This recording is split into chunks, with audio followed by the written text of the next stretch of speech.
Hi guys, welcome to today's video. I realized as I was editing that I didn't actually have an intro or an outro to this. What you're going to be seeing is my meal prep for the week. I thought I would do the intro with these gorgeous trees behind me. I will link to the recipes down below. I am going to be filming a what I eat in the day to give reviews of these meal preps. If you enjoy this, please consider giving it a thumbs up and subscribing to my channel. If you're interested in seeing the grocery haul that goes with this weekly meal prep, I will link it down below. And I believe that's all. So let's get into the meal prep. For my first meal prep, I have my cutting board ready, my knife, my garbage bowl, and I'm going to be making my black bean chili. I do have an entire video of this recipe on my channel that I will link to down below. Every time I make it a little bit differently, but for this recipe I need some olive oil or olive oil spray. I'm using 2 red peppers. You can also use green pepper or poblano pepper, onions, garlic. We have the spices of chili and cumin. In my recipe video, I used chipotle pepper for spice. This time I'm just going to use some sriracha. We then have a can of crushed tomatoes, 4 cans of black beans, and 1 can of tomato paste. I'm going to get the vegetables chopped up and then we will get cooking. I've got the onions, peppers, and garlic cooking down here over medium heat. And I wanted to mention that I chop and put things into the pot as I go. So I cut up the onion and put it in with some oil over medium heat, and I add a fair bit of salt to that. It helps draw out some of the moisture from the onion. I then chop and put in the red pepper, and that takes a little bit longer to cook, and you don't really need to worry about the onion or red pepper burning. And then I chop the garlic last so that it gets maybe about a minute on the heat when the onions and peppers have had like 5 to 7 minutes. And now I'm going to add in the spices. I've made this to the point where I pretty much eyeball the spices, but I probably put in about 2 tablespoons of chili powder and a tablespoon of cumin. I'm just using up what's left of the chili powder in that container, but I quite like my spice. I like the chili and the cumin to come through. And because there are so many black beans in here, you do need to spice it somewhat aggressively to get the flavors to come out. I've put in the chili and cumin, and I let that cook for about a minute before I put in the crushed tomatoes. It gives the chance for the spices to really sort of toast and open up a little bit in that heat and in the oil before I add in the liquids. I have dumped in all of the canned goods, the crushed tomatoes, the 4 cans of black beans, and the entire can of tomato paste. I also included in here all the liquid from the black bean cans. That is what helps deepen up the chili a little bit and bring all the black bean flavor in. I've stirred that up, and the only thing I have left to add is I'm putting in a healthy dose of sriracha.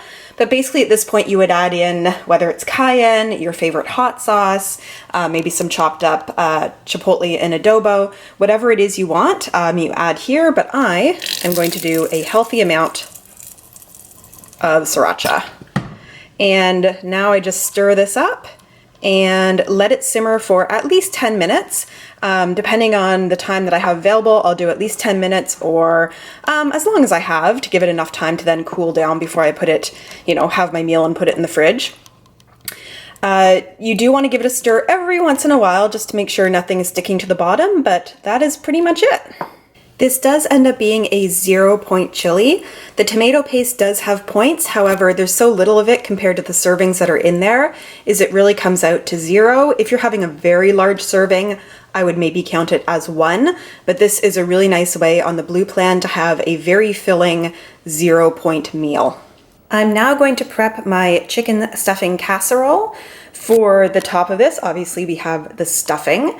Then the filling of it, it's 3 cups of frozen veggies. You can use any kind you want. I already had in my freezer half a bag of frozen peas and some cauliflower rice, and I thought that would go together well. I have some boneless, skinless chicken breast that I have cooked up previously because I need 2 cups of chopped chicken breast. I have some sour cream. I'm using full fat sour cream. You can of course use reduced fat sour cream. And then 1 full can of, I'm using the reduced fat cream of chicken. You can use any kind of cream of soup. And our first step is to get the stuffing prepared, and then we mix up the casserole. I've also preheated the oven to 400 degrees, and I'm hoping this comes together pretty quickly. While I get the rest of the casserole ready, I just mix the stuffing mix with 1.25 cups of hot water just to rehydrate the stuffing before it goes over top. No butter or anything added to this, it's just hot water into the stuffing mix. In my 9 by 13 casserole pan, I whisked together the condensed soup and the sour cream just so I can make sure that came together well before I add in the chicken and the veggies. And I also added a good pinch of sage and a pinch of thyme because I really want those sort of Thanksgiving stuffing flavors to come through. So now I'm going to add in my chopped up chicken as well as my defrosted cauliflower rice and peas, and I'll mix that all up. Here we go with it all mixed up, and I do apologize. I know it would be better to show this to you while I'm doing it, but it's a bit hard to do one-handed while I'm holding the camera. So that is everything mixed up and spread out pretty well. And now I'm just going to be spreading on top of it our rehydrated stuffing mix. There we go. So this is now going to be popped into that 400-degree oven. Everything in here is basically cooked. You know, it's not like you're worrying about cooking the chicken. So this goes into for 25 to 30 minutes or until it's kind of browned and bubbling. For the last meal prep, I'm going to make some mini meatloaves with mashed cauliflower. I have 2 bags of frozen cauliflower here. I'm going to be making 12 mini meatloaves is the plan. So for a serving of 2 mini meatloaves and then some of the mashed cauliflower. So for the mini meatloaves, I have a pound of extra lean ground beef and a pound of lean ground chicken or turkey. I have chicken here because there wasn't any turkey at the store. Also some breadcrumbs, barbecue sauce of your choice. I'm using this Bullseye Old West Hickory. 2 eggs, a zucchini, and some spring onion.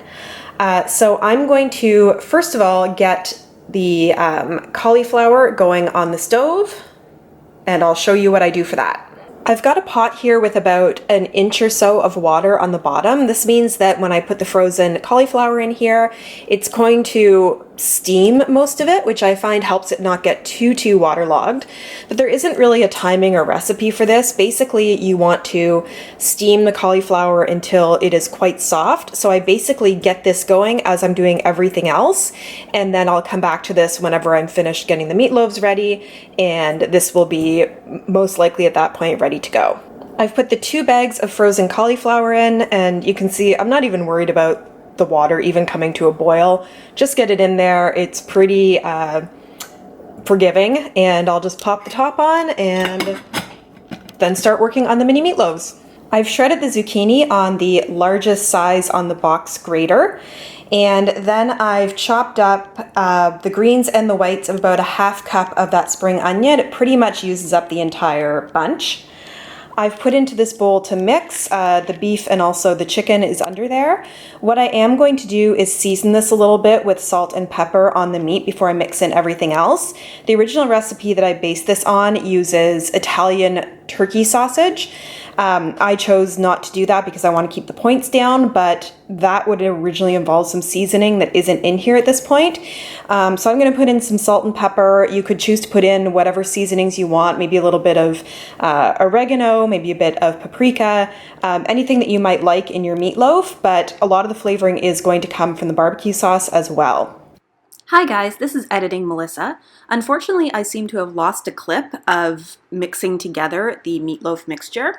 It was the vegetables that you saw, the zucchini and the green onion and the meat, and then also added on to that was 2 eggs sort of broken up a little bit and 1/2 cup of breadcrumbs.